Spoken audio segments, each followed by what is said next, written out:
এই বাবারে দেখো শাহরুখ খান, শাহরুখ খান, শাহরুখ খান, ও দেখো কালো জ্যাকেটটা পরে দাঁড়িয়ে রয়েছে, আর ভিডিওটা জুম করো আর দেখতে পাবো তো। এই বাবা এটা পায়রাটা দেখো, দেখো উড়ে চলে গেল।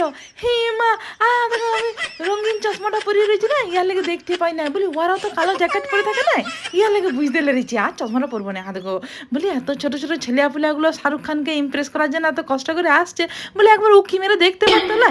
এ কতলা হবে কি বিল্ডিংটা?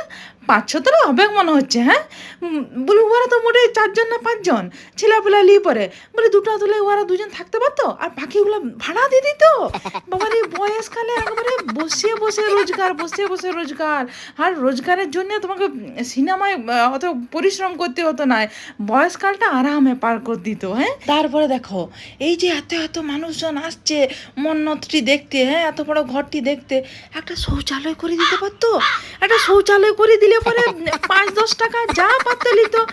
এই সমুদ্রের ধারে মনে করো ওর ঘরটি, এসে পরে একবারে শৌচালয়টি ব্যবহার করতো মানুষজন, একবারে পয়সায় পয়সা, পয়সায় পয়সা, দিমাগটা খাটাতে পারে না আর কি, বুঝতে পারছো? তবে একবারে কিন্তু একবার পারফেক্ট টাইমে জমিটি কিনে ঘরটি করে নিয়েছে, নাইলে এখনকার দিনে যা দাম জমির, আগুন আগুন, হাত দিতে লাগতো, হাত দিতে লাগতো। এইখানে কিন্তু শাহরুখ খান একবারে বুদ্ধিমানের মতো কাজটি করেছে।